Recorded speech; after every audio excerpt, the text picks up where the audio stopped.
Olá pessoal, esse é um depoimento bem breve que eu vou fazer. Eu quero falar, não preparei nada, eu quero falar bem espontaneamente e vai acompanhar todos os vídeos.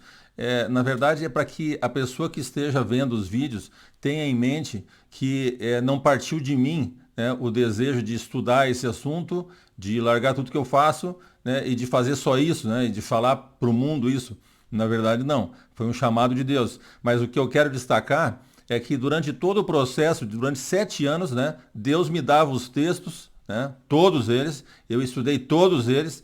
Quando eu esgotava o estudo, que não tinha mais como entender, eu tinha pego todos os textos que ele me deu, cobria todo o assunto, né, de cada assunto, eu estou falando especificamente de cada assunto, né, ele cobria todo o assunto e eu não conseguia, então ele me revelava aquilo que eu não conseguia. Tá? Aí que ele me revelava, senão ele só me dava os textos. E eu ia, quando chegava num beco sem saída de novo, ele me revelava aquilo. Então, assim, foi um processo longo de 7 anos para que eu compreendesse tudo que eu compreendi da escatologia, mas isso não estava em mim. Não vem de mim, a capacidade não é minha, eu não teria como descobrir isso sozinho, porque é extremamente complexo, né? São 2000 anos de, digamos, de distorções em cima do texto que não tem como um ser humano sozinho descobrir, né? Então o mérito é de Deus, né? A Ele cabe todo o mérito, toda a glória, toda a honra, né? Todo louvor, né? A mim só o cobri de vergonha, porque eu, como eu sou homem, sou pecador, né? Sou falho, né? Então não vou conseguir passar tudo que eu gostaria de passar, mas vou me esforçar para fazer o máximo, tá? Mas eu gostaria que você tivesse isso em mente. É aquilo que Deus passou para mim, não vem de mim, tá bom? Um abraço então, tchau.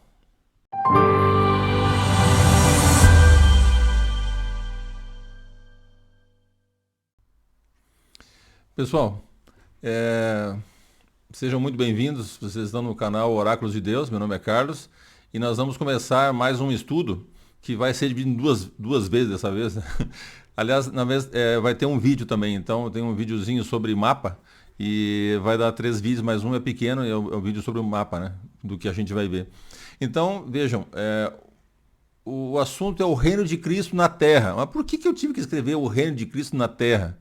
Porque, porque o reino de Cristo é na terra, mas é negado por muitos, né? Ou seja, não vai reinar. Você olha na escatologia, tudo que passou para trás e que vai ter para frente, e quando vai ser o reino dele? Não tem. Vai reinar no céu com os salvos lá, não existe isso, né? Ele não, reinar sobre os salvos com cetro de ferro, não existe isso. Então, o que acontece é que nós vamos tentar fazer uma revisão desse assunto, não tudo, mas pelo menos uma parte dele, né, para a gente compreender que não é bem assim, tá? Então eu vou ter que mostrar para vocês textos da Bíblia que estão falando da terra e não do céu. Textos da Bíblia que estão falando do reino de Cristo na terra e não no céu. Né? A gente entender que não está falando de toda a terra. Isso é um outro estudo, tem um estudo só para isso. Mas não vai ser hoje, né? Hoje eu vou tocar de leve nesse assunto, porque alguns textos da Bíblia são interpretados como se fosse a terra toda. E daí não cabe, não cabe no texto, não cabe na escatologia, tira o reino de Deus. Então, está falando, muitas vezes, como fala da terra de Israel, fala só terra. Várias vezes, tem um estudo só para isso, mas não vai ser hoje, infelizmente. Não tem como botar tudo num estudo, né? Então, se fala toda a terra, nem sempre é toda a terra. Se fala terra, às vezes é de Israel, e com frequência, a maior parte é de Israel, tá? Porque se chama a terra. Até hoje, né? Haaretz, é a terra. Essa é a terra prometida, a terra que Deus deu, então fala a terra. Se for falar todas as vezes a terra de Israel, que fica na Palestina, né? Prometida a Abraão, Isaac, não dá certo. Então, veja, é isso que nós vamos tentar analisar hoje, tá? Mas com calma, porque é complexo o assunto, tem que entender bem todos os detalhes, daí fica tranquilo e resolvido isso aí. Então vamos começar. A questão toda é essa. Então a gente vai tentar resolver esse problema para ver se fica claro a questão de que Cristo tem que reinar. É uma promessa dele, ele vai reinar. Sobre a terra, está escrito, sobre a terra, né? Com cetro de ferro sobre todas as nações. Então nós temos que achar isso aí. Tá? Perdeu-se.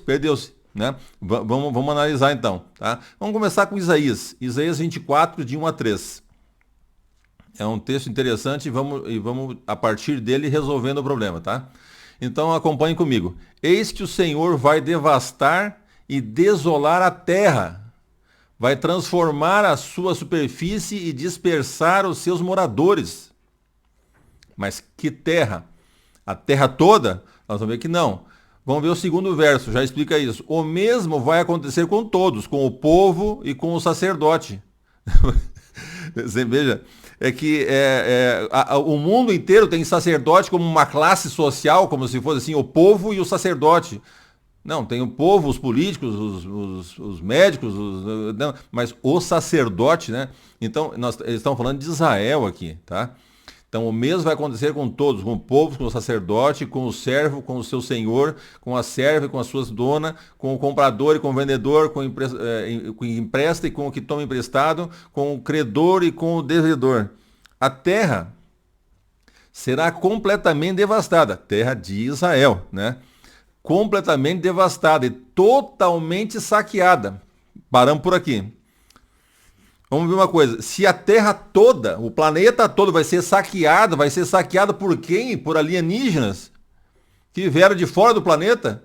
Não, são pessoas do planeta saqueando um pedaço do planeta, que seria os que vão atacar Israel, saqueando a terra de Israel. Não tem como alguém saquear e levar para algum lugar que não foi destruído, porque foi toda a terra destruída. Na opinião dessas pessoas, toda a terra foi destruída, todos os seres morreram.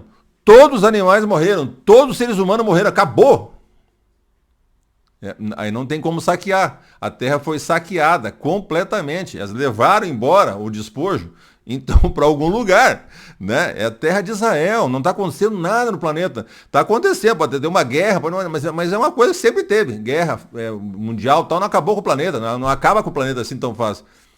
Tá? Então a terra será completamente devastada no 3 e totalmente saqueada.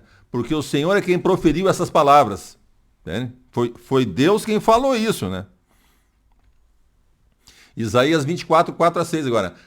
Continuação, né? A terra planteia e murcha. O mundo enfraquece e murcha. Opa, aqui já tem um mundo. A terra, então, será um mundo. Não, aí nós vamos ter que, daqui a pouco, estudar a palavra para entender isso.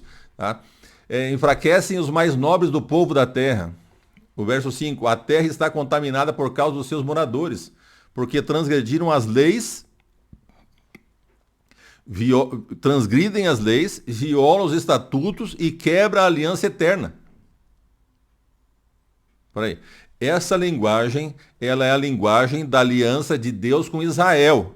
E nem com a igreja. Não é com a igreja, não. Não, vamos parar tudo aqui, porque, veja, o que acontece? Se a gente for analisar o que aconteceu com o cristianismo no começo, quando teve os concílios em Jerusalém, se decidiu que para eles eram poucas coisas. Não precisava circuncidar, fazer sacrifício, seguir as festas, as leis cerimoniais, nada disso, né? Então botaram ali 4 coisas sobre comer sangue e tal, não sei o que, sacrificar os ídolos, umas coisinhas assim e pronto. E deixa eles tranquilos. Eles não tinham que seguir todos aqueles estatutos, leis da aliança eterna com Israel, não nada disso. Não precisava, porque estava errado com a concepção, mas a gente vai ter um estudo disso lá para frente, tá? Então o que acontece? Eles tinham que se ater, provavelmente, né? Não fica nem claro no texto da lei moral, mas se pressupõe que sim, porque a pessoa, bom, então agora eu não sou judeu, posso matar, roubar, adulterar, dizer falso testemunho, fazer o que eu quiser, né? Não é assim. A lei moral é uma coisa universal, por isso ela é lei moral, ela é universal. Né? A lei dada a Israel, não. As leis, né? A maior parte delas, não. Só a lei moral é universal. Tá? Então, veja, aqui está falando porque o povo que morava nessa terra transgredia as leis, os estatutos, quebrava a aliança eterna. Não, você entende? Então, isso aqui é Israel. Tá? A maior parte pensa que é o mundo todo. Aí talvez seja a lei de Noé com Deus. Não existe isso, né? Aí não tem como, não tem como. O verso 6. Por isso a maldição consome a terra, e os que habitam nela se tornam culpados. Por isso os moradores da terra serão queimados e poucas pessoas restarão. Então aqui já complica mais ainda, porque se fosse toda a terra será queimada, mas restarão alguns, então não é todo mundo. Então não é todo mundo. No texto está falando, não é todo mundo, porque restarão alguns poucos. Não, não é. Aqui é terra de Israel, pessoal, porque não tem como você acabar com o mundo todo, até com os animais, e restar alguns. Não tem como alguém saquear a terra e fugir para onde? Para a Lua? Porque a terra vai ser toda destruída. Tá esquisito, né? Então, tá esquisito porque tá falando da terra de Israel. Se você troca isso aqui no texto, fica um texto esquisito, né? Estranho, cheio de... E Deus não fala assim dessa forma. Tá falando claro, bem claro. Tá? Vamos ver aqui então agora alguns detalhes. Primeiro, Isaías 24:4 fala: a terra pranteia e murcha, o mundo enfraquece e murcha. Esse mundo, a palavra tebel, né? Tebel, essa palavra, ela também pode significar mundo, pode ficar terra, pode significar várias coisas. Então vamos ler aqui, eu peguei um pedaço do dicionário, como eu faço às vezes, fotografei e botei para vocês aqui, para ficar claro. Então tá lá, né? Porque a outra, Eretz, né, é usada inclusive para a terra de Israel, é quase sinônimo, é Haeretz, a terra, né? A terra de Israel, a terra da promessa, mas também pode vir outras coisas. Mas então aqui Tebel, ó, vejam lá, aparece 36 vezes, né? E fala assim, ó, a terra, o significado dela, a terra, né? Ali, por exemplo, o Mois pode ser um, mas ali fala fértil, né? Seria o sentido da frase em inglês, teria que ser fértil. Fértil e por isso habitada. Tá? Então é uma terra fértil e por isso habitada. Por extensão, o globo. Por extensão, não é primário. Por extensão, o globo. Toda a terra, aí tudo bem. Por implicação, seus habitantes. Os habitantes da terra podem ser Tebel também, não é só a terra. Os habitantes podem ser chamados de Tebel. Só para a gente ver. Tá? Agora, especificamente, tá? Né, por C ali, no dicionário, ele vai botar lá que nas abreviações é especificamente, em particular, né? Especificamente uma terra em particular, como Babilônia, Palestina. Palestina porque como Palestina aparece várias vezes, ele também põe PAL, ponto, para não ficar toda hora repetindo a palavra. Então, Babilônia, Palestina, pode ser uma terra, e é o caso aqui. Porque é específico, tá? Ele está sendo específico. E um outro detalhe, aqui já entendemos a questão do dicionário. Especificamente, ele é uma terra em especial, em particular. Pode ser a terra de Babilônia, Palestina e qualquer uma, né? Então, aqui em cima, a gente voltando ao texto, lá no verso 4, eu quero mostrar para vocês o seguinte: a terra pranteia e murcha, o mundo enfraquece e murcha. Ele repetiu a mesma coisa, só com palavras diferentes. Então, como é que eu vou dizer? É um paralelismo sinônimo. Tem vários tipos de paralelismo. Na poesia, existe poesia também na linguagem profética, para ficar bonito, né? Então, você tem vários tipos, né? Então, esse é um tipo em que ele repete duas vezes a coisa com palavras diferentes, que são sinônimos. Querem dizer a mesma coisa. Né? Por isso são traduzidos como sinônimo. Então, a terra pranteia e murcha, o mundo enfraquece e murcha. Então, a palavra, o mundo, a tradução não fica boa, né? Porque ela tem que ser sinônimo. No sinônimo, ela vai bater com Eretz, né? E como é uma coisa específica, está falando de uma terra, não é o planeta todo, né? Então, evidentemente, isso aí está falando que é a terra de Israel, tá? Israel. Esse é o problema. Vamos continuar aqui e pegar outro detalhe. Eu botei um texto aqui, que é um texto, digamos, de Zacarias, que está falando da mesma história da destruição que vai ocorrer quando houver invasão no tempo da grande tribulação. É nesse contexto que nós estamos, tá? A tribulação precede a volta de Cristo e começa o reino de Cristo quando ele volta. É só isso. Então nós estamos dentro desse contexto. Vamos pegar Zacarias 14, 1 e 2 só. Eis que vem o dia do Senhor. O dia do Senhor todo mundo sabe. O dia do Senhor é escatológico. É quando a coisa vai complicar tudo. Porque vem Cristo, vai lutar contra a besta, vai prender a besta, vai fazer aquela bagunça toda. Tá? Não vai ficar assim uma coisa discreta, vai ser uma catástrofe. Né? Então veja. Eis que vem o dia do Senhor, em que o seu despojo será repartido dentro de você, ó Jerusalém. Então veja, os saqueadores estão agora em Jerusalém, aqui em Zacarias. Tá certo? Jerusalém fica na Palestina, na terra de Israel, tá? Só para isso. Vamos lá. Então, eis que vem o dia do Senhor em que o despojo, seu despojo, né? O despojo de Jerusalém será repartido dentro de você, ó Jerusalém. É quando a besta entrar em Jerusalém, vai entrar no templo e bagunçar tudo. 2. Porque eu ajuntarei todas as nações para a batalha contra Jerusalém. Mas são todas as nações da terra? Não, não. Todas as nações que envolvem o Islã e seus aliados, porque tem os aliados. A China, por exemplo, é aliado do Islã, né? E aliado da Rússia. Então, esse é outro estudo que a gente já fez eu vou complementando. Então, todos esses países são muitos, porque a besta, quando assumir o papel dela, né, ele vai ser o 12º califa, de acordo com alguns, mas seja o que for, ele vai ser o califa e ele vai ser o Mahdi, o Messias enviado. Então, é obrigatório que todos os países islâmicos entreguem seu poder a ele. Todos, sem exceção, senão tem guerra. Compreende? Vai ter uma guerra, porque 2, pelo menos, ali na Palestina não vão entregar, né? 3, né? Mas 2 são os que a gente que são mais fortes e vai dar mais confusão. Então, veja, porque eu ajuntarei todas as nações envolvidas, né, naquele contexto, com o Islã, com os aliados, contra Israel, com a Rússia ali. Tá, beleza. Todos os países que estão ali naquela volta. Porque a cidade será. Então, porque eu ajuntarei todas essas nações para a batalha contra Jerusalém. A cidade será tomada, as casas serão saqueadas, as mulheres violentadas. Deu para mais ou menos compreender assim o contexto? É isso que ele está falando. Ele está falando a mesma coisa lá. Os saqueadores chegam, mas não ficam só no saque. Vão matar, vão violentar as mulheres, né? Vão saquear as casas, beleza? Metade da cidade será levada para o cativeiro, mas o restante do povo não será expulso da cidade. Então, 50% da população de Jerusalém já vai embora, levada para o cativeiro. Percebe? O tamanho da encrenca, né? Porque é uma cidade grande, né? Aí levou metade da população embora. Imagina o transtorno disso, a confusão que vai dar. É isso que nós estamos falando, tá? Saqueadas. Ó. Agora do 8 e 9.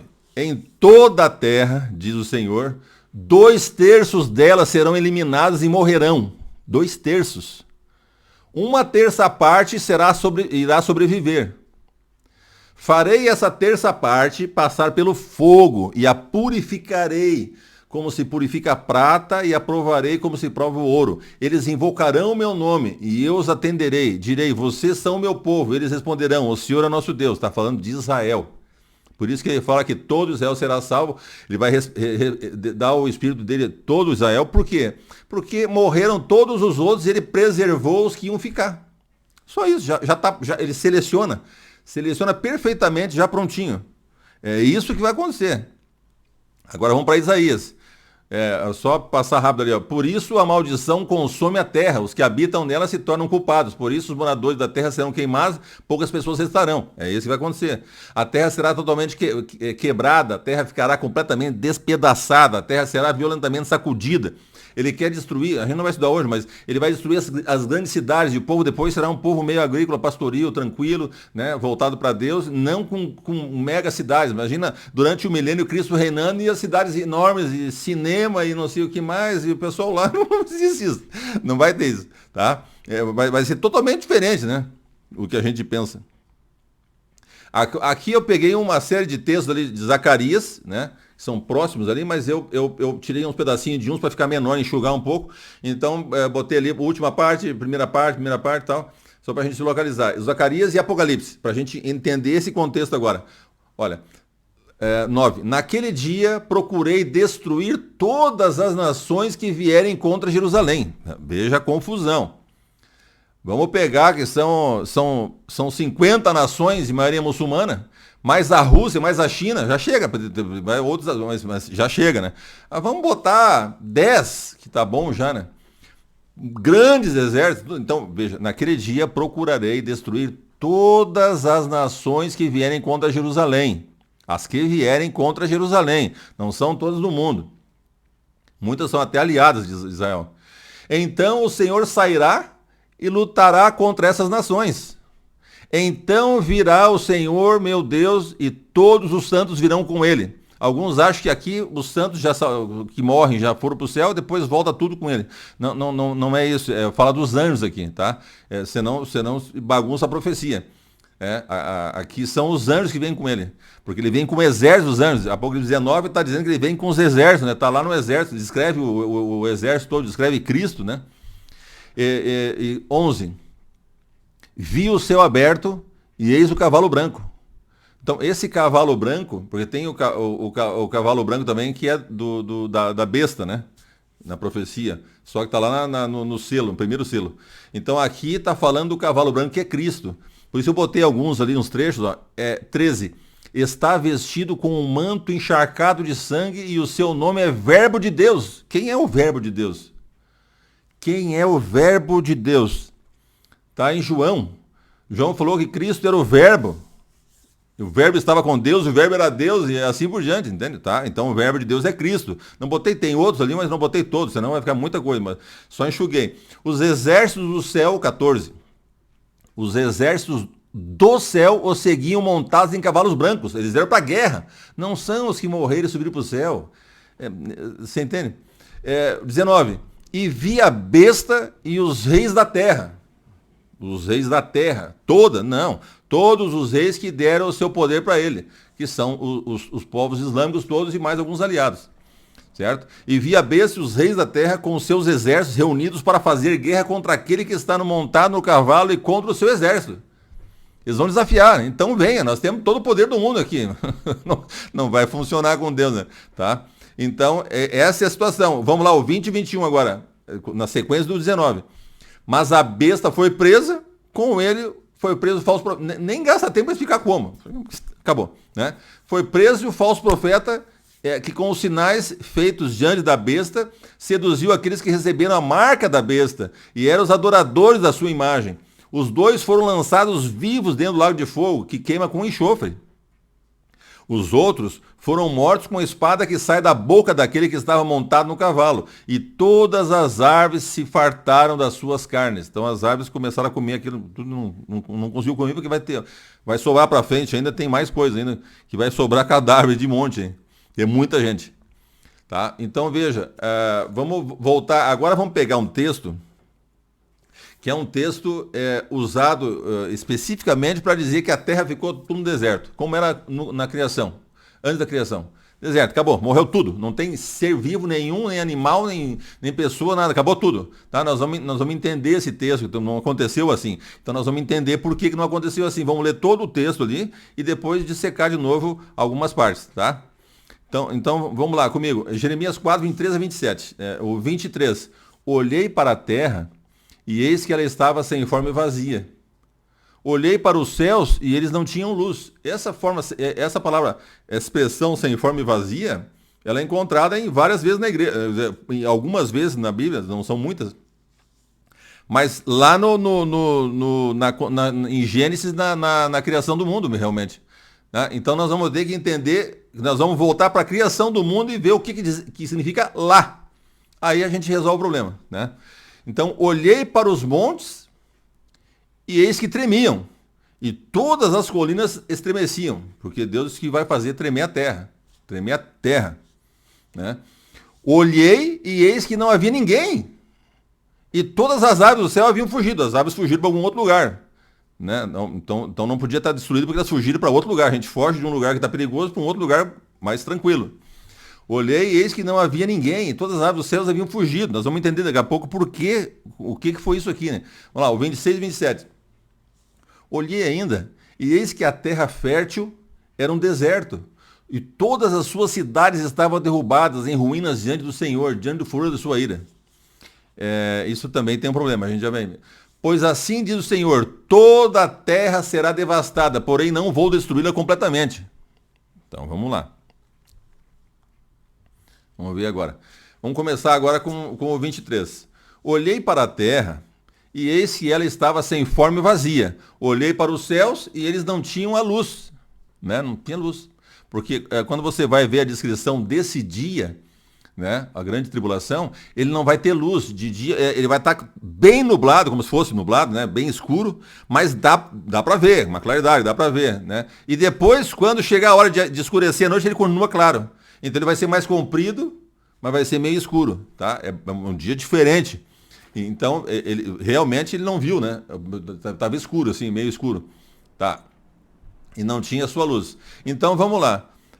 A expressão é tohu vabohu. Tohu e, né, sem forma e vazia. Tohu vabohu. O va é e, né? O e, né? O que a gente usa. A conjunção, né? Então, veja, o tohu seria esse sem forma, né? Desolado, eu botei aqui alguns do dicionário, desolado, uma superfície desolada, deserto, né? Figuradamente, uma coisa inútil. Advérbio, em vão, né? Beleza, aparece 19 vezes, tem vários significados. Em Deuteronômio 32:10, né? Ele diz o seguinte: ele o encontrou numa terra deserta e num ermo solitário povoado de uivos. Rodeou e cuidou dele e guardou como o menino dos olhos. Então, falando de Israel, de Deus falando, né? Então, veja, aqui ele está usando a palavra como deserto, né? O sentido. Agora vamos ver o borru, né? O borru só acontece junto com o torru. Torru vai borru, sempre. Ele não acontece sozinho, ele não aparece sozinho, tá? Então, olhei para a terra e eis que ela estava torru, sem forma, e borru, vazia. Vazia, não tinha ninguém. Uma casa vazia, tem uma casa, tem parede, mas não tem ninguém, não tem móveis, né? Só isso, tá? Não tinha, e olhei para os céus e não tinha luz. Então, sempre com a primeira coisa, vazio ou deserto. E em termos de superfície, uma ruína indistinguível. Sabe quando tem uma ruína que você não sabe o que tinha ali? Se era uma casa, se era um parque, uma bagunça, né? Seria isso, tá? Então, é o borru. Agora vamos olhar aqui mais uma coisa interessante. Nós vamos fazer a comparação agora de sem forma e vazia aqui com a comparação em Gênesis, para ver o que tem em Gênesis. Se dá para a gente dizer que é a mesma coisa, tá? Então vamos lá. Jeremias 4:23. Olhei para a terra e eis que ele estava sem forma e vazia. Tá, vamos pegar isso agora. Gênesis 1 e 2. No princípio, Deus criou os céus e a terra. 2. A terra, como é que ela era quando ele foi criar? A terra era sem forma e vazia. Havia trevas sobre a face do abismo, não tinha luz. E o Espírito de Deus se movia sobre as águas. Águas do deserto? Meio estranho. Mas tudo bem, pode ter um rio que passa aberto. Então, vamos ver o que acontece. Vamos lá para o verso 9 e o 10 agora, que está explicando já no segundo dia da criação. E disse Deus: ajunte-se as águas debaixo dos céus num só lugar, e apareça porção seca. Então não tinha porção seca, é como se você fosse num cruzeiro, no mar, e olhasse para os lados, é só água. Então a terra era toda água, completamente toda, não tinha uma ilhazinha, não tinha terra, não tinha nada, só tinha água. Por isso que o Espírito de Deus parava sobre as águas, e Deus teve que no segundo dia mandar as águas se recolherem num canto para botar uma parte seca, para poder criar as árvores, os animais e as pessoas, você entende? Então só tinha água. Não é que tinha por exemplo, você pode ter um deserto, mas do lado do mar. Passa o mar, ali tem água. Não. Só tinha água. Então, se a gente for pegar esse sentido do que é lá na criação, era só água. Era só água. Não é o que vai acontecer isso na destruição. Deus não vai destruir com o dilúvio a segunda vez. Só um dilúvio. Se tivesse um dilúvio, a água cobriria toda a terra. Seria perfeito daí. Mas é o contrário, fala em deserto. Se você for falar em água, você cai lá no Gênesis. Mas no Gênesis só tinha água, não tinha nem a terra seca, não tinha uma. Então seria um dilúvio novamente, pessoal. Não vai ter um outro dilúvio, tá? Não vai ter outro dilúvio e não vai ser a terra toda. Portanto, não pode ser sem forma e vazia, como sem animal, sem pessoa, sem nada. Aí tem que ter só água também. Porque esse é o contexto lá. Não tinha nem onde botar as pessoas, só tinha água. Tá? Então, não é isso, né? Aqui está falando de outra coisa. Lá é quando no segundo dia que apareceu a porção seca, só tinha água. Para começar, não tinha nem atmosfera, não tinha nada, tá certo? Então, veja, vamos entender mais uma coisa aqui, tá? Então, isso ficou claro. Sem forma e vazia não pode se referir ao período de antes da criação, porque só tinha água. E a Bíblia está falando em deserto e ruínas, né? Tá bom? Então é só na terra de Israel. Gênesis 8, 21. Agora nós vamos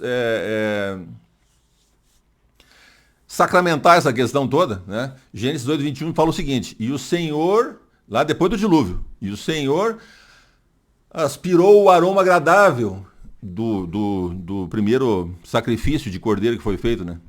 Por Noé.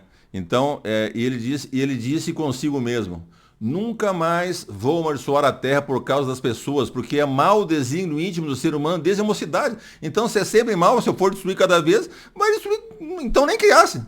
Não é isso, mas a parte de amarelo que eu quero destacar. Também, nunca mais, veja bem, também nunca mais vou destruir todos os seres vivos como fiz dessa vez. Então, não pode haver jamais na história do planeta uma situação em que morreu tudo. Morreu todos os animais e todas as pessoas. Então, Deus mentiu. Não pode, Deus não mente. Deus não é homem para que minta. E nem se arrepende. Ele fica triste, né? Ele muda de atitude porque mudou a pessoa, mudou a situação. Aqui ele está falando: nunca mais vou destruir todos os seres vivos como eu fiz dessa vez. Então não existirá 1000 anos que todo mundo está morto. Só o diabo solto, tranquilo aqui, é uma prisão, só porque não tem pessoas e tal. Então não existe isso aí, tá? Então ele nunca mais destruiria todos os seres vivos. Seja homem, planta, pessoa, nunca mais. Então não vai haver isso, tá? Palavra do Pai, de Deus falando. Olha lá. Jeremias 4, 25. Olhei e eis que não havia ninguém, e todas as aves dos céus haviam fugido, certo? Elas fugiram para algum lugar. O 4, 29 explica o que aconteceu, que é 3 versos para frente, 4 versos para frente. Assim, ó, ao clamor dos cavaleiros e dos flecheiros, fugiram todas as cidades, inclusive as árvores, a bagunça, né? Então eles estavam invadindo, certo? Ao clamor dos cavaleiros e dos flecheiros, fugiram todas as cidades, entraram pelas matas, treparam pelos penhascos, todas as cidades ficaram abandonadas e já ninguém habitava nelas. Por quê? Tava todo mundo escondido, tinham fugido. Entrado em buraco, em penhasco, qualquer canto. Eles sumiram, porque o pessoal estava invadindo e matando todo mundo. Só isso, pessoal. Tá explicado. Se desce 4 versos, tá explicado. Tá tudo ali, sem problema. Tá? Então, veja. Agora vamos entender a questão do Carmelo, da terra fértil lá. Jeremias 4, 26.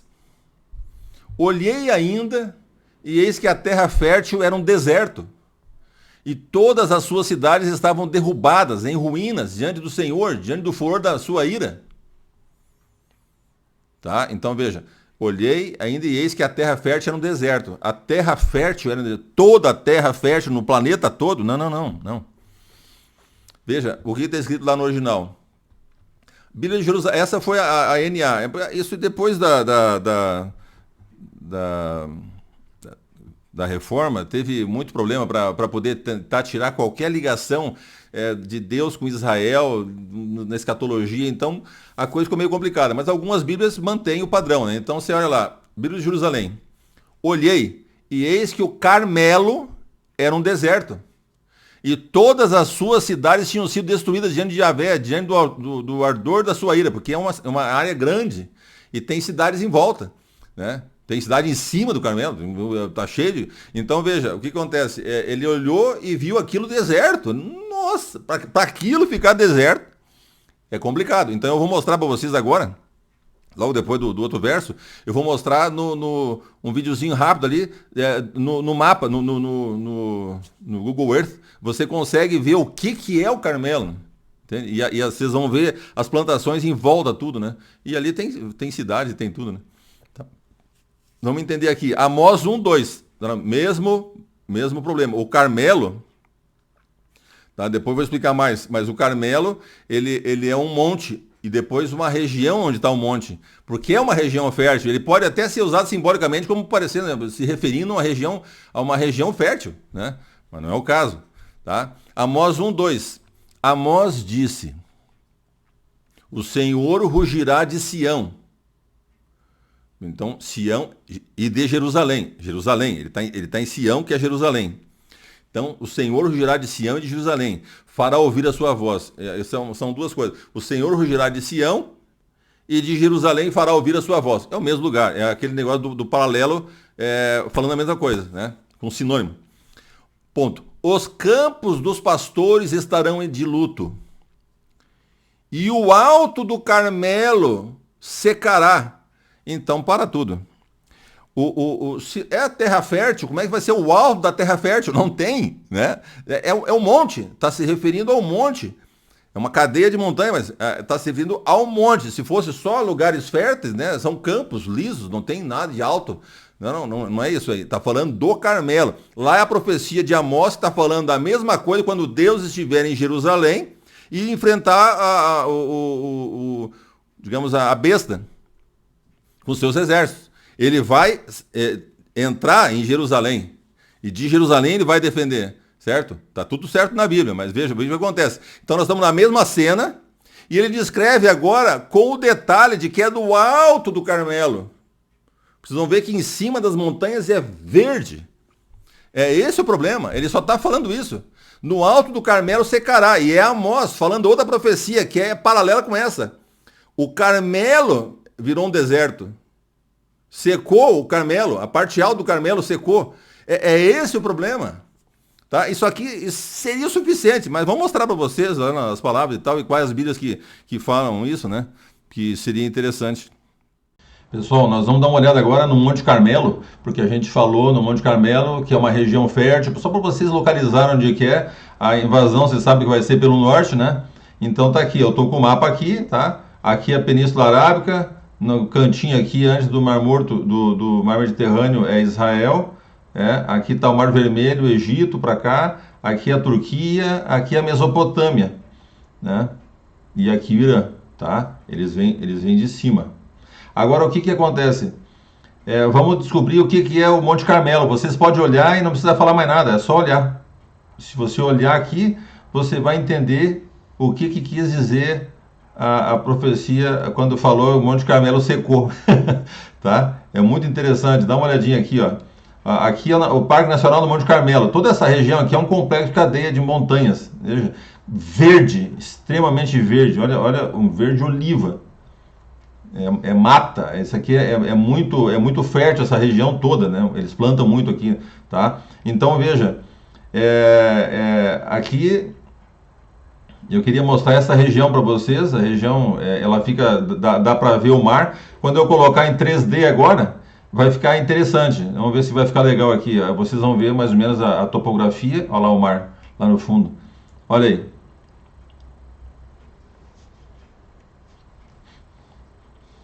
Olha que legal. Essa região Monte Carmelo, aqui está mais ou menos, essa aqui eu acho que é a parte mais alta. Essa ou essa? Essas duas aqui são as mais altas. Talvez é por aqui que aconteceu a questão com, acho que aqui, ó, que aconteceu a questão com Elias e os sacerdotes de Baal e a Astarte lá, enfim. Aqui que aconteceu a coisa que ele matou aqueles 400 lá e mais os outros. Tá? Pode ver que aqui a gente vê o mar todo. É uma cadeia montanhosa maravilhosa, tudo verde, naturalmente verde. Tá? E eles têm várias regiões de plantação, mas ela é fértil, uma boa área. Tá? Então, e a Haifa está aqui, ó, a cidade mais forte que tem ao norte, já a última cidade é a Haifa, né?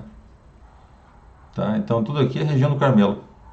Tem coisa construída aqui já, por isso que está branco, na verdade, senão seria verde, né? Verde oliva. tá? Olha, nas regiões próximas aqui, ó, na Baixada, no pé da montanha, já começa tudo aqui, ó, tudo plantação. Acontece em outras regiões também, lá na ponta, né? E para cá, para trás, onde a gente está, enfim, tá? Esse aqui é o Carmelo. Por isso que quando ele falou se secar o Carmelo, é porque a coisa ficou complicada. Não tem como. Aí complicou tudo, tá? Então vamos para o 2D de novo, que eu vou mostrar só um detalhezinho aqui que eu queria mostrar para vocês, para a gente lembrar, tá? Ó, Turquia, né? Turquia, Irã, Síria, Líbano, Iraque, Arábia Saudita, Jordânia, faixa de Gaza, esse Jordânia aqui seria Palestina, Egito e Líbia. Acabou. São os 10 países, os 10 reis, né, que estão em volta de Israel tentando sempre destruí-lo, né? Mas que vão se unir a besta, enfim, é porque esses aqui... Por que a gente não põe aqui o Sudão, que está no lugar da Etiópia? Porque ele não pertencia ao território de Roma, só isso. A gente tem que se ater ao território de Roma, tá? Se for pegar outro território, território otomano, aí já é mais amplo. Não, território de Roma, tá na profecia. Da onde era Roma, sai os 10 reis. Pronto, é isso, esse é o território, tá? Basicamente isso. Vamos voltar para lá. Um abraço. Então aqui já liquidou o problema, só para vocês terem ideia. Então a Bíblia em hebraica, ela está lá escrita Carmel, que é o Carmelo, né? É um nome próprio, cuja transição é Carmelo. Então, é um nome próprio. O significado da palavra, toda palavra tem significado, né? Por exemplo, meu nome tem significado, entende? Carlos, né? Viril, homem. Então você manda um e-mail para mim, homem. Eu mandei um e-mail para o homem. Não, você vai falar para o nome próprio, não o significado do nome. Imagina se a gente fosse chamar todo mundo do significado do nome da pessoa. Não existe isso. Então, nome próprio, cuja transição é Carmel. Significado da palavra. Um campo plantado, um jardim, pomar, vinha, parque. Por implicação, produtos de jardim, né? Os produtos, né, que são plantados. E agora vamos ver nas traduções. A Septuaginta, que é a tradução mais antiga, né, que a gente tem do Velho Testamento, ela iniciou, né, porque foi um processo longo aí, que durou até Cristo, até mais, um pouquinho depois de Cristo, ainda tinha gente traduzindo ainda, né, mas eles começaram a traduzir o Pentateuco primeiro, no 3º século antes de Cristo. Então veja lá, a Septuaginta bota lá Kai idu ro Carmelos eremos, ou seja, e vi o Carmelo um deserto, ou seja, como um deserto, né? Tava um deserto, ele olhou o Carmelo estava um deserto, ele se apavorou, né? Então, no grego, na Septuaginta, quando eles traduziram, eles botaram com K maiúsculo lá, que é o capa, né? Seria o Carmelo, o capa, tá maiúsculo, como o nome próprio, certo? O Carmelo, é o lugar lá, né? Septuaginta em inglês, a Septuaginta traduziu para o inglês, a de Brenton, que é a mais usada, tá lá, Carmel com C maiúsculo, né? É um lugar, é um nome próprio. A Vulgata do 4º século já da nossa era, mas é o 4º século, lá no comecinho do 4º século. Carmelos, em latim, com C maiúsculo, nome próprio. Até então, sem nenhum problema. Né? Um comentário que eu gosto muito, que eu falo para vocês, do Kyle Delitzsch, né? São pessoas que têm um conhecimento muito bom do hebraico. Mas eles falam o seguinte: Carmel, nome próprio que representa as regiões férteis do país. Pronto. Bem claro, tá? Wycliffe, que é um pré-reformador, ele não tinha passado aquela fase ali do Lutero, aquelas coisas contra judeu, né? Ele botou na Bíblia dele Carmel com C maiúsculo, em inglês, tá certo? E a Bíblia judaico-ortodoxa, né, que é uma coisa interessante, em 2002 eles fizeram a tradução, tá Carmel com C maiúsculo. Todo mundo segue isso aí, né? Lá nos antigos. Agora, algumas traduções tentam ajeitar isso aqui para que fique, para poder botar a terra toda, né? Todas as terras férteis. Não cabe. Não cabe. Se você pegar a profecia paralela que eu botei para vocês em Amós ali, não dá. É o alto do Carmel. Não tem nada de terras férteis. Não tem como fugir disso. Infelizmente. Eu gostaria. Agora vamos dar uma olhada numa coisa que é importante a gente entender, que é a soberania de Deus, tá? Às vezes a gente esquece, porque como Cristo não reinou até agora, né? e a gente vai ver daqui a pouco, na segunda parte do estudo, é que ele é conhecido como o príncipe desse mundo, tal. Então Deus não tem controle sobre nada. Pelo contrário, tem controle sobre absolutamente tudo, inclusive sobre o que o diabo faz, só se ele permitir para fazer alguma coisa. E ele usa, então, ele como instrumento também. Então faz isso, faz aquilo. Isso aqui não pode fazer. Ele que determina. Manda em tudo. Né? Nós vamos ver só o detalhe do macro. Mandando nos governos, nos impérios, quem que cai, quem que fica em pé, quem que volta, quem fica grande, quem é humilhado, tudo. Então, soberania de Deus. Dê uma olhada lá. Daniel 2:21. Aqui é o Daniel mesmo falando. É ele, Deus, né? Quem muda o tempo e as estações. Seriam as épocas. Ele que escolhe quando é que começa, termina uma coisa. Né? Remove reis e estabelece reis. É isso?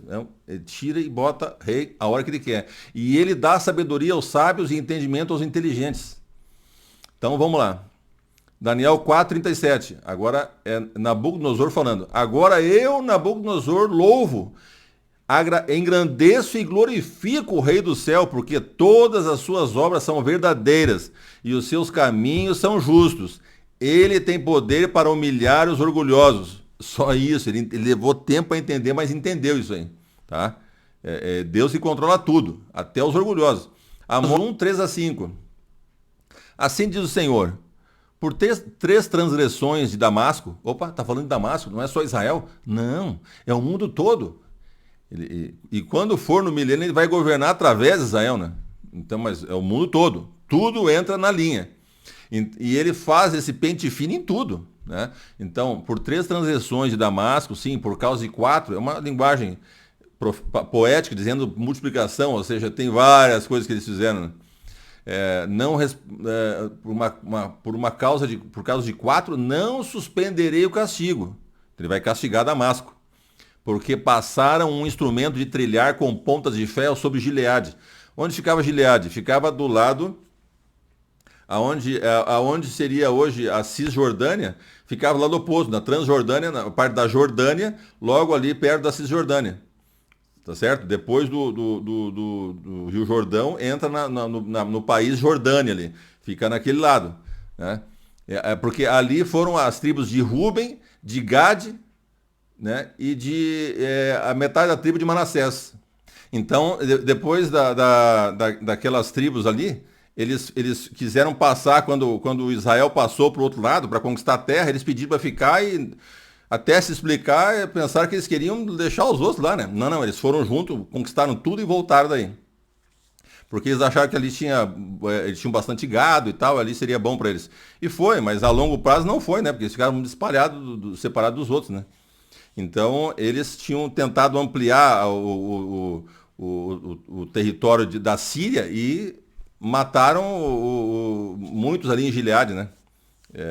Por isso, 4. Por isso porei fogo à casa de Hazael, fogo que consumirá as fortalezas de Ben-Hadad. Quebrarei os ferrolhos de Damasco e eliminarei o morador de Biquiat-Aven e o que tem o cetro de Bet-Eden. O povo da Síria será levado em cativeiro a Kir, diz o Senhor.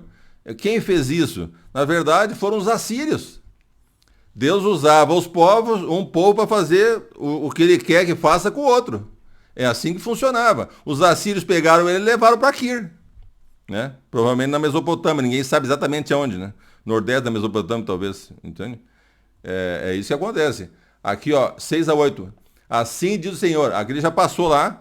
Nós estamos em Damasco. Agora, no próximo verso, ele começa com Gaza. Assim diz o Senhor, por 3 transgressões de Gaza, assim por causa de 4, né, não suspenderei o castigo. Mesma coisa, é poético, né? Porque levaram em cativeiro todo um povo para entregá-lo a Edom. Pegaram os cativos e levaram para Edom, lá para Edom fazer o que quiser, vender como escravo e tal. Por isso, porei fogo nas muralhas de Gaza.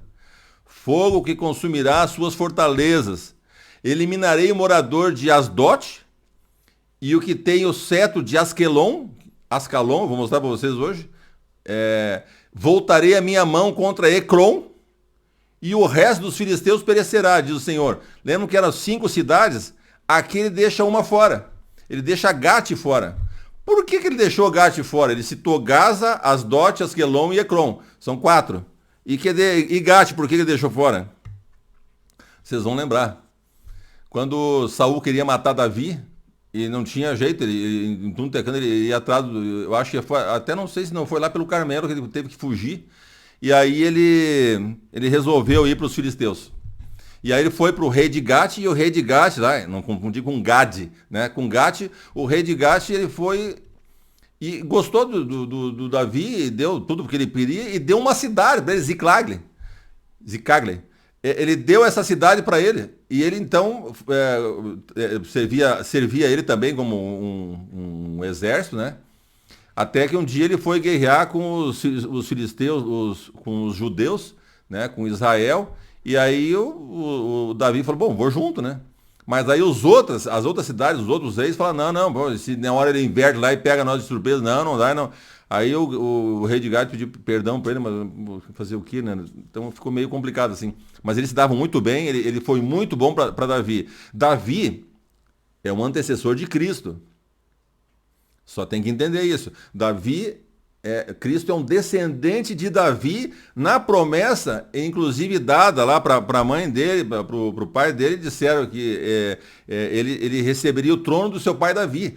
Então veja, Cristo está ligado com isso, e agora de repente ele vai punir a cidade, ele poupa esse que poupou o seu antecessor. É lindo, é maravilhoso. Ele poupou a cidade do rei que salvou a vida de Davi. Porque Davi daí, quando Saul viu que ele estava em Gate, ele parou de perseguir. Entende? Esse é o problema. Então veja que Deus tem tudo na mente, não é uma coisa assim, vou matar todo mundo. Não existe isso. Nunca existiu isso com Deus. Tem um porquê, vou atacar essa aqui, não. Essa vai poupar por causa disso.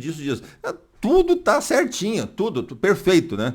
Na mente de Deus tá tudo perfeito, tá? É na nossa que fica meio confuso às vezes. Então, veja, em Amós 1 e 2, a gente citou a Síria, Damasco, Gaza, Tiro, né? Depois eu vou, acho que vai continuar, porque a Jordânia, Jerusalém, Arábia, Iraque, Egito, Líbano, né? Com Abacuque e Naum. Na sequência, eu vou fazer. É só para vocês verem o todo, nós vamos mexer agora para ver essa questão da soberania de Deus, tá? Isso aqui depois eu vou mostrar no mapa para vocês, daí vocês vão rever isso aí. Né, de todos os que a gente vai ver hoje, citado, só vai faltar o Irã e a Turquia. Porque eles são citados, vou mostrar um quadro, são citados várias vezes, né? Mas dificilmente um vai citar todos, né? Falta 2 dos 10, falta 8. Tem 3, né? 2 que falam 8 das cidades, né? E um fala 7 dos grandes, né? Isaías, Jeremias e Ezequiel. Entendeu? Ezequiel pula 3. Né, dos 10. E os outros 2 pulam 2, mas alternado. Então todos eles falam várias vezes, todos eles, dos 10, né? E depois os menores também falam um monte de 10. Então vamos lá. Aqui, falando de Nínive, tá? Ai da cidade sanguinária, toda cheia de mentiras e de roubo, que não solta sua presa. Eis que eu estou contra você, diz o Senhor dos Exércitos. Levantarei as abas de sua saia sobre o seu rosto e mostrarei às nações a sua nudez, aos reinos as suas vergonhas. Todos os que virem fugirão de você e dirão, Nínive está destruída. Quem terá compaixão dela? De onde buscarei quem a console? Ou seja, ele está falando que vai acontecer com Nínive. E vocês vão entender por quê, né? Deixa eu ver se eu pulei uma aqui. Não está aqui ainda, está mais para frente. Naum, Egito, Etiópia, Líbia, né? Vai aparecer aqui. Será que você é melhor do que Tebas? Está falando para Nínive. Porque Tebas ficava num lugar que tinha muita água também, cercado de água e muito mais do que Nínive. Então era muito mais difícil conseguir pegar Tebas do que Nínive. E aí, por que ele achava que não ia ser se Tebas eles destruíram? Né? Que estava situado junto ao rio Nilo, cercada de águas, protegida pelo mar e tendo as águas como por muralha. A Etiópia e o Egito eram a sua força sem limites. Put e Lib eram seus aliados, e Líbia eram seus aliados. 2 povos que viviam numa região ali, que hoje seria a Líbia, uma só, né? Todavia ela foi levada ao exílio. foi para o cativeiro. Também os seus filhos foram despedaçados nas esquinas de todas as ruas. Sobre os seus nobres lançaram sortes, e todos os seus grandes foram presos com correntes. É isso que aconteceu com Tebas. Por que não vai acontecer com você, né? Então, olha lá. Todas as suas fortalezas, é Deus falando, todas as suas fortalezas são como figueiras com figos prematuros. É só sacudir a figueira que os figos caem na boca de quem há de comer. É só isso, é simples. Quando Deus quer, aquilo grande fortaleza vira nada, né? 19. Não há remédio para o seu mal. Ou seja, isso foi resolvido por Deus e não tem como resolver isso aí. Não, mas vamos fazer então o seguinte, então, não sei o quê, vamos botar mais muro. E mais, não adianta, não tem o que fazer, né? O seu ferimento é grave. Todos os que ouvirem falar do que aconteceu com você baterão palmas. Pois preste atenção agora, quem não foi vítima da sua crueldade sem fim? Porque eles eram, pelo menos conhecido até hoje, o povo mais cruel com quem eles conquistavam. Muito cruel. Mas coisas inimagináveis. Então, essa questão. Eles tinham o limite. Chegou no limite, Deus falou, agora você vai ser destruído. Mas por outro. Esse outro é perfeito? Não, porque vai chegar ao limite daquele outro. Aí o outro destruído. Assim, nós temos a sequência da história inteira. Vem um, vem outro, vem outro, vem outro, vem outro, vem outro, ele vai só mudando, porque ele tem que manter o curso da história. Não pode um imperador, um império crescer tanto e mudar tudo o que a profecia diz. Não vai acontecer isso aí. Porque poderia. Por exemplo, a profecia diz que Jesus nasceria da linhagem de Davi. Era só matar o povo todo, a linhagem dele. E daí? Não, ninguém faria isso aí. Deus não permitiria. Ele tentou várias vezes, né? Com Amã, por exemplo, ele ia destruir todo o povo de Israel, não tinha como nascer Cristo. Você imagina? Não ia acontecer. Porque Deus está no comando. Só por isso. Porque se fosse pelo diabo, ele faria tudo isso, lógico. Mas não tem quem faça. Porque é Deus que está no controle de tudo, né? Abacuque 1 e 2. Aqui em Abacuque nós vamos ver assim, o Abacuque faz uma queixa e Deus responde. Depois ele faz outra queixa e Deus responde. É interessante assim. Mas a gente vai pegar o miolo do negócio então. A primeira queixa dele. Até quando? Eu peguei só alguns textos, né, lógico. Até quando, Senhor, clamarei pedindo ajuda e tu não me ouvirás? Até quando gritarei violência e tu não salvarás? Que eram os assírios. Por isso a lei se afrouxa e a justiça nunca se manifesta. Uma sensação de que nunca vai resolver. A gente tem em vida, né? Porque a gente vive pouco. Então pensa, nunca vai resolver. Não, mas está escrito na Bíblia, vai se resolver. Pode ser no teu tempo, pode ser dali mas vai acontecer. Tá? Porque os ímpios cercam os justos e assim a justiça é torcida. Eu botei só para simbolizar o que ele falou várias coisas. Primeira resposta de Deus.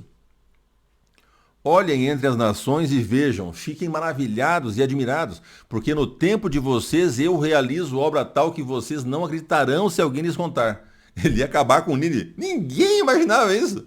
Ninguém tinha ousaria atacar Nínive. O verso 6. Pois eis que trago os caldeus, portanto os babilônicos, né? Então nós estamos lá na Babilônia. Pois eis que trago os caldeus, nação cruel e impetuosa, que marcha pela largura da terra para apoderar-se de moradas que não são suas. Olha o que ele continua falando. Eles todos vêm para fazer violência. Só um adendo aqui. Então veja, que Abacuque estava reclamando que tinha violência. E Deus vai acabar com aquele povo assírio. Mas é que eles aqui, os que vêm acabar com eles, vêm para fazer violência. Então é esse o problema. Não vai acabar a violência. É os limites que Deus põe, certo? Então eles todos vêm para fazer violência. Estão determinados a seguir em frente. Reúnem os cativos como se ajunta areia. Então passam como passa o vento e seguem adiante. Tornam-se culpados esses cujo Deus é a própria força. Então esse também é culpado. Então vamos lá. Aí Abacuque faz a segunda queixa. Não és tu desde a eternidade, ó Senhor meu Deus, o meu santo? Não morreremos. Depende da interpretação, né? Não morreremos. Ó Senhor, puseste aquele povo para executar juízo, que são os babilônios. Tu, ó rocha, o estabeleceste para servir de disciplina. Agora vem, tu és tão puro de olhos que não pode suportar o mal nem tolerar a opressão. Por que então toleras os traidores e te calas quando os perversos devoram aqueles que são mais justos do que eles? Está explicando por que você vai mandar um povo que também é mal. né? Violento. Como é que você pode fazer isso? Agora, Deus vai resolver. Eis que a sua alma está orgulhosa, a de Babilônia. A sua alma não é reta nele, mas o justo verá pela fé, pela sua fé. Então o justo virá pela sua fé, não pela força. Não porque vou empreender, não. Pela fé em Deus, é Deus que controla. Aí 14, porque a terra se encherá do conhecimento da glória do Senhor, como as águas cobrem o mar. Isso é no milênio. Não vai ter diabo, tá preso. Preso mesmo. Entende? Então tá. Então veja, com as águas cobrem o mar. 16, você ficará coberto de vergonha em vez de honra. Beba você também e mostre a sua incircuncisão. Veja que circuncisão pode significar impiedade, né? Você é ímpio. Chegará a sua vez de pegar o cálice da mão direita do Senhor, e a sua glória se transformará em vergonha. Então veja, ele tem o cálice da ira para ele beber e vai ter que pegar da mão direita de Deus. É a ação de Deus direto. Vai chegar a tua hora. Agora ele ia fazer um serviço para Deus, depois chegaria a hora dele. É isso que a gente tem que entender. Deus está controlando tudo. Abacuque 2,4, a continuação da segunda resposta, né? Ai daquele que diz a madeira acorde e a pedra muda, levante-se. Pode o ídolo ensinar? Eis que está coberto de ouro e de prata, mas no seu interior não há fôlego nenhum. 20. O Senhor, porém, está no seu santo templo, cale-se diante dele toda a terra. Então o Senhor é vivo, é poderoso, vê tudo, sabe tudo, pode tudo. Só isso. Ele que controla tudo. Se ele não controlasse, é que degringolar tudo, né? Mas nada sai do lugar. Ele mantém um limite, tem um limite, tá? E pode fazer com a tua vida também, se você deixar, né? Então aqui eu passei por todos aqueles reinos ali, que eu falei, eu vou mostrar no mapa. E aqui tem o que eu botei esse quadro é para dizer assim, ó, Turquia, Irã, Iraque, Síria, Jordânia, Líbano, Palestina, Arábia, Egito e Líbia. Os 10 reinos da profecia, dos 10 dedos, dos 10 chifres, aonde vai sair aquele outro chifre, aonde vai dar a guerra, tudo lá. Tá? Esses países são citados várias vezes, principalmente pelos maiores aí, Jeremias e Ezequiel, e depois Amós ali. Eu não botei tudo aqui, eu não pesquisei um dia inteiro pesquisando. Eu pesquisei alguns, botei os principais, né? Mas tem mais, com certeza, tem mais. Eles citam, tem mais citações, né? Não peguei todas exaustivamente, só para a gente ter uma visão geral. De que todos eles são citados na Bíblia mais do que uma vez. Né? Porque cada X aí pode ser várias vezes, né? Não é uma vez só. Às vezes é uma, às vezes é mais. Cada X, tá? Então, só para a gente ter essa ideia aí, eu vou falar no mapa daí. Então, eu acho que, bom, encerramos por aqui, né, pessoal? E a gente vai ter agora, eu vou passar para vocês depois esse vídeo, né, que vai explicar algumas coisinhas assim, mostrar no mapa, tá? E depois desse vídeo vem a segunda parte do vídeo, do estudo. O vídeo seria uma terceira, mas não é um estudo. O vídeo é só um complemento da primeira. Aí vem depois a segunda parte do estudo, que para fechar daí mais especificamente o assunto, tá? Tá bom? Então foi bom ficar com vocês até agora, tá? Até daqui a pouco. Tchau.